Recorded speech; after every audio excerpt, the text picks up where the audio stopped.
Bersama-sama kita, dua pena yang dijemput dari Peking bahagian negeri Pulau Pinang. Pena pertama kita, Puan Siti Nasyhah binti Rosli, iaitu pegawai dakwah bahagian Peking bahagian negeri Pulau Pinang. Pena kedua, Encik Muhammad Faiz bin Mat Yusof, iaitu penolong pegawai dakwah Peking bahagian negeri Pulau Pinang. Kami telah membuka satu ruangan soalan-soalan mengenai kemusykilan agama di page Facebook Peking bahagian negeri Pulau Pinang. Antara soalan-soalan yang kita kupas dalam segmen Islam A to Z ialah, saya teruskan kepada soalan pertama yang diterima dari inbox Peking bahagian negeri Pulau Pinang, iaitu saudara Adam Wong. Katanya segan hendak komen di Facebook. Beliau terus inbox dalam Facebook Peking bahagian negeri Pulau Pinang. Assalamualaikum Tuan, saya saudara baru yang telah lama memeluk Islam. Saya ada satu masalah tentang was-was ketika solat. Bagaimana cara untuk saya mengatasi masalah tersebut? Saya harap Tuan dapat menjawab soalan yang saya tujukan. Sekian, terima kasih. Saya tujukan soalan tersebut kepada pena kita yang pertama, Puan Siti Nasyhah binti Rosli. Silakan. Bismillahirrahmanirrahim. Terima kasih kepada moderator kita pada hari ini, Puan Syahira. Berkenaan soalan tadi, soalan daripada saudara Wong, saudara Adam Wong, soalan daripada saudara Adam Wong Abdullah. Beliau mengatakan bahawa beliau sudah pun lama berislam, tapi beliau ada satu kemusykilan yang mana beliau sentiasa rasa was-was di dalam solatnya. Jadi dia tanya macam mana cara untuk menghilangkan was-was ketika solat. Okey, saya mulakan jawapan soalan ini dengan bacaan surah An-Nas. Bismillahirrahmanirrahim. Qul a'udzu birabbin nas, malikin nas, ilahin nas, min syarril waswasil khannas, alladzi yuwaswisu fi sudurin nas, minal jinnati wan nas. Sadaqallahul azim. Maksudnya, katakanlah wahai Muhammad, aku berlindung kepada Tuhan yang memelihara dan menguasai sekalian manusia, Raja sekalian manusia, Tuhan sekalian manusia, dari kejahatan syaitan yang bisa bersembunyi, yang membisikkan kejahatan ke dalam dada manusia dari golongan jin dan manusia. Sadaqallahul azim. Okey, surah di atas menunjukkan betapa besarnya bahaya was-was yang ada di dalam diri kita, terutamanya ketika kita solat. Okay. Dalam surah tersebut membincangkan bahawa syaitan akan sentiasa membisikkan perasaan was-was di dalam diri kita, tak kisah dalam apa jua keadaan diri kita, terutamanya ketika kita ingin beribadah kepada Allah. Jadi dalam masalah yang saudara Adam Wong katakan tadi, antara perkara-perkara yang kita perlu tahu adalah was-was ni permainan syaitan. Jadi kita ni kalau boleh untuk menghilangkan was-was, kita kena minta perlindungan daripada Allah Subhanahu Wa Taala daripada syaitan yang sentiasa membisikkan kata-kata was-was pada kita. Allah ajar kita untuk sebut a'udzubillahi minasyaitonirrajim dalam setiap perkara yang ingin kita lakukan. Allah ajarkan kita untuk mengungkapkan a'udzubillahi minasyaitonirrajim, iaitu aku berlindung dengan nama Allah daripada syaitan yang durjana. Okey, kemudian antara cara-cara yang boleh kita aplikasikan dalam solat untuk kita menghindarkan diri kita daripada was-was juga adalah dengan sentiasa berdoa kepada Allah dengan doa yang telah diajarkan. Ya muqallibal qulub, tsabbit qulubana ala dinik. Wahai Tuhan yang membolak-balikkan hati manusia, tolonglah tetapkan hati kami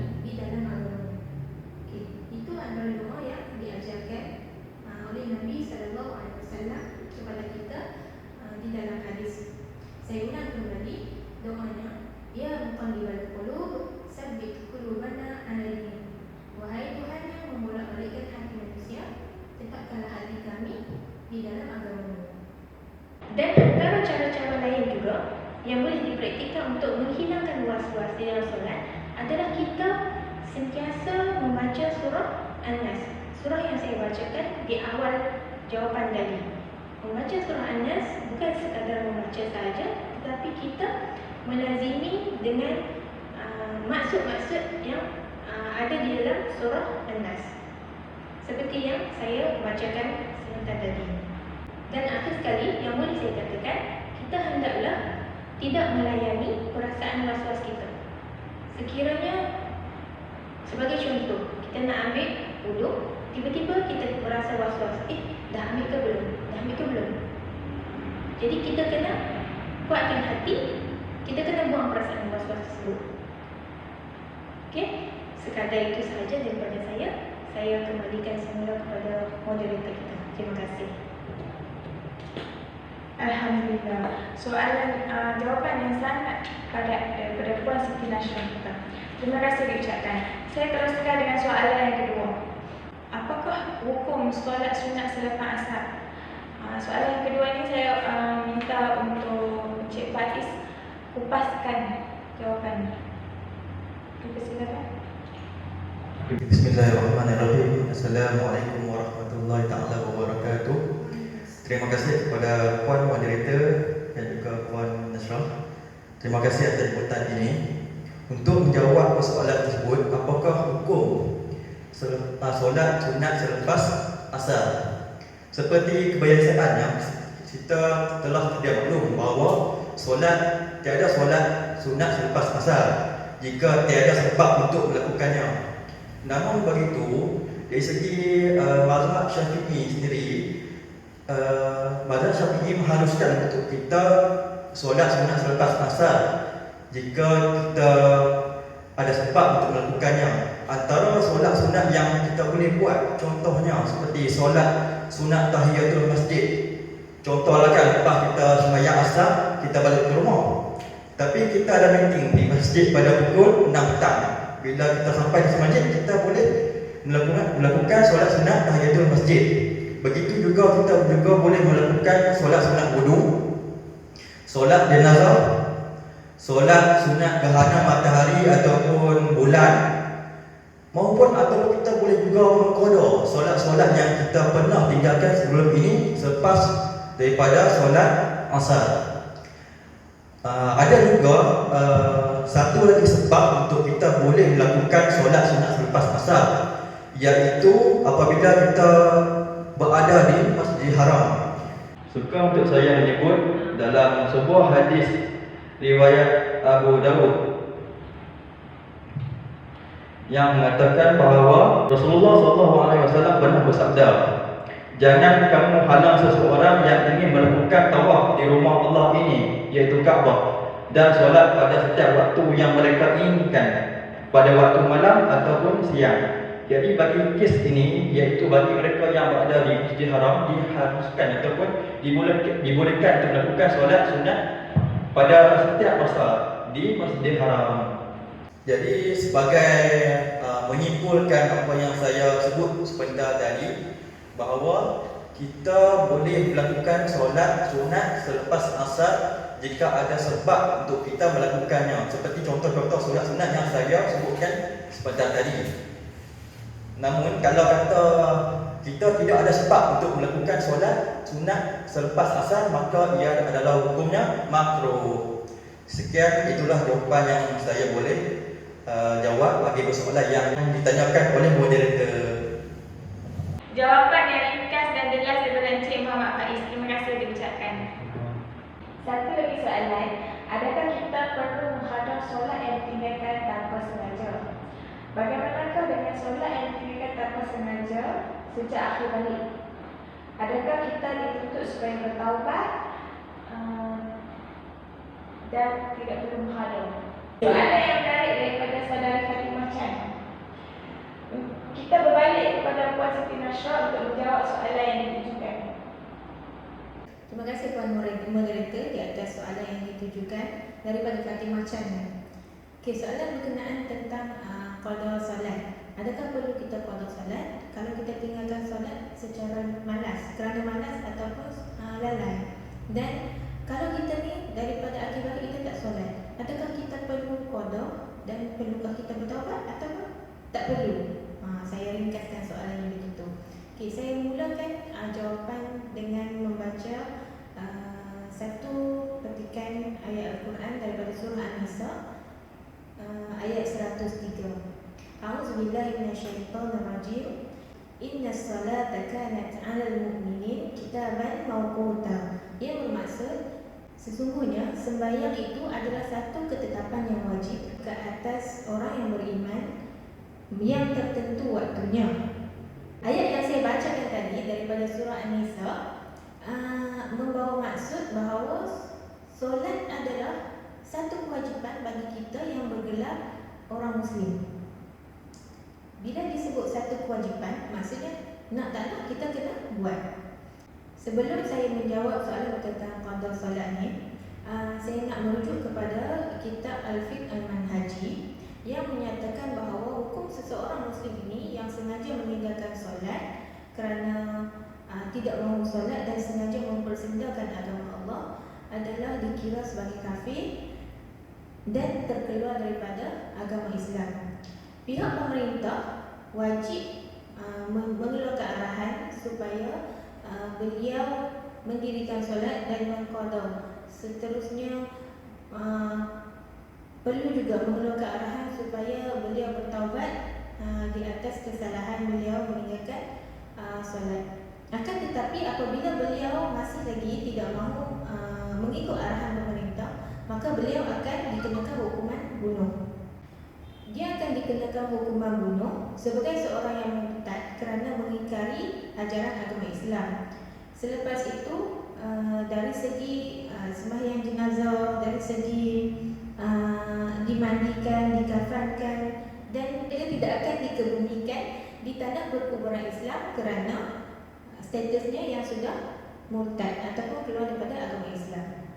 Okay, itu adalah hukum kepada orang yang sengaja meninggalkan solat kerana hendak mempersendakan agama Allah.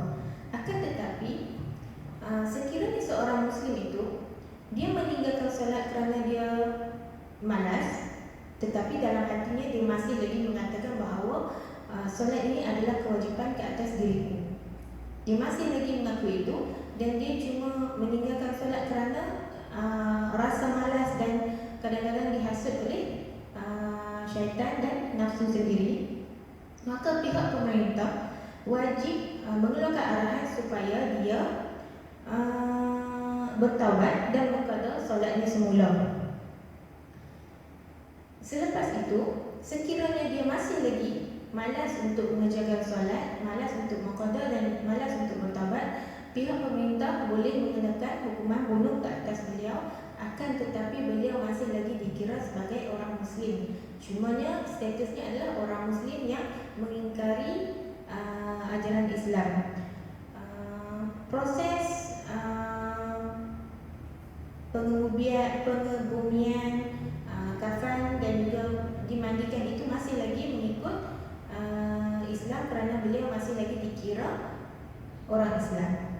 Okey, berkenaan dengan qada solat, mengikut pandangan jumhur Imam Syafi'i mengatakan bahawa sekiranya seseorang itu meninggalkan solat secara sengaja, walaupun tidak kerana tertidur ataupun kerana lupa, wajiblah bagi Muslim yang meninggalkan solat ini untuk mengqadanya semula, tidak kira waktu.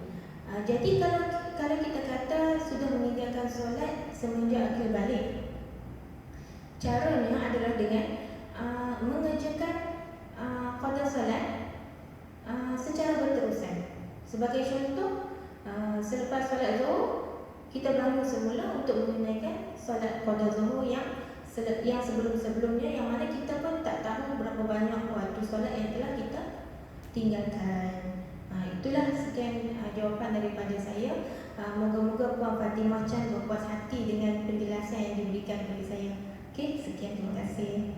Terima kasih Puan Ashra atas penjelasan yang diberikan. Semoga Puan Fatimah Chan faham dengan penjelasan yang diberikan oleh Puan Ashra sebentar tadi. Disebabkan kita kesulitan masa, saya teruskan dengan soalan yang terakhir. Ini pun melalui inbox. Apakah hukum solat yang dilakukan sekiranya tidak khusyuk? Saya serahkan soalan ini kepada Encik Hafiz. Terima kasih kepada Puan Moderator atas soalan tersebut. Sebelum kita mengupas dengan lebih lanjut tentang soalan itu, suka untuk saya memulakan mukadimah bagi soalan ini dengan firman Allah Ta'ala dalam surah Al-Mu'minun ayat 1 hingga ayat 2. A'udzubillahi minasyaitonirrajim. Qad aflahal mu'minun alladzina hum fi salatihim khashi'un. Yang bermaksud, sesungguhnya telah berjayalah orang-orang yang beriman, iaitu bagi mereka yang khusyuk dalam solat mereka.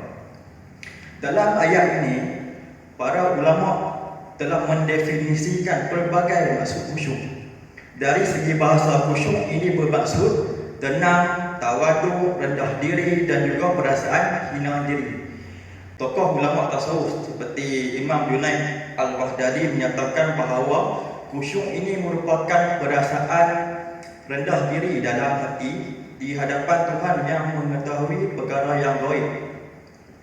Para ulama mufassirin, iaitu ulama tafsir, juga mendefinisikan antaranya khusyuk ini adalah sebahagian daripada perbuatan hati ataupun perasaan hati yang merasakan takut dan juga gerun. Pendapat ini dinyatakan oleh Imam Al-Shawkani. Terdapat juga sebahagian ulama lain yang menyatakan khusyuk ini sebahagian daripada perbuatan anggota badan seperti perasaan seperti tenang di dalam solat, tidak melakukan sia-sia dalam solat dan juga tidak berpaling ke sana dan juga ke sini. Jadi kita dapat simpulkan bahawa khusyuk ini bermaksud perbuatan hati seperti takut, tenang dan juga perasaan hina diri di hadapan Allah yang akan menzahirkan perasaan seperti ataupun perbuatan anggota badan seperti tenang dalam solat, tidak melakukan perkara yang sia-sia dalam solat dan juga tidak berpaling ke sana dan juga ke sini serta menundukkan pandangan. Seterusnya kita balik pula kepada hukum khusyuk di dalam solat. Hal ini menjadi khilaf para ulama. Ada ulama yang menyatakan bahawa hukum khusyuk ini adalah wajib seperti Imam Al-Ghazali. Menurut pendapat yang kedua seperti Imam Al-Nawawi, iaitu pendapatnya menyatakan bahawa hukum khusyuk ini adalah perkara yang sunat di dalam solat. Jadi perkara ini telah menjadi satu kecenderungan bagi Irsyad Fatwa Mufti Wilayah Persekutuan yang menyatakan mereka lebih cenderung kepada pendapat Imam Al-Nawawi dan juga jumhur ulama yang menyatakan bahawa hukum tidak khusyuk di dalam solat ini adalah tidak membatalkan solat, namun hukumnya tetap makruh dan akan mengurangkan pahala solat dan menjadikan solat seseorang itu tidak sempurna. Jadi sebelum saya menghabiskan jawapan saya ini, suka untuk saya berkongsi tata cara ataupun bagaimana untuk kita rasa khusyuk di dalam solat. Antaranya ada 3. Yang pertama ialah kita mestilah mengingati mati.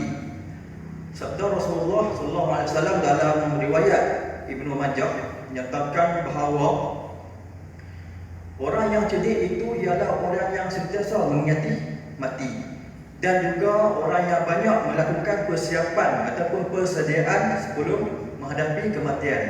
Satu lagi hadis riwayat Al-Baihaqi, Rasulullah telah menyatakan bahawa ingatlah kematian dalam solatmu, kerana jika seseorang mengingati mati dalam solatnya, maka ia akan memperelokkan solatnya.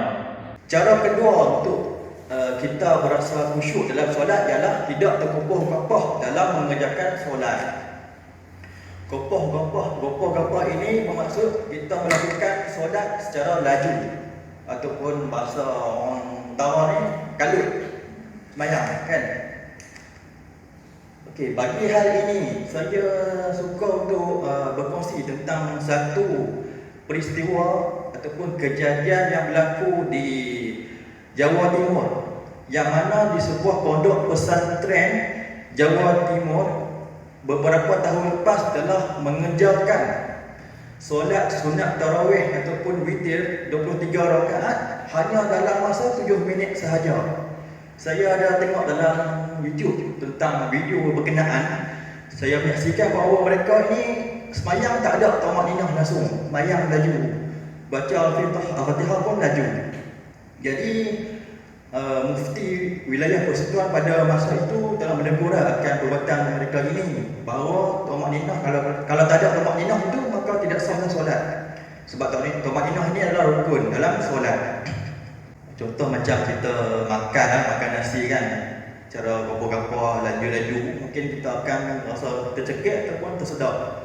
Begitu juga kalau kita minum kan, bila dah agak gapa-gapa, mungkin kita akan tersedap kan.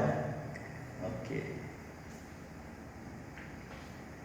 Perkara ketiga untuk kita berasa khusyuk dalam solat ialah kita mestilah menghayati ataupun mentadabbur ayat-ayat bacaan di dalam solat. Bermulanya lafaz kita semasa angkat takbir, Allahu Akbar, Allah Maha Besar, maka kita lupakanlah segala perkara-perkara yang kecil selain Allah Taala.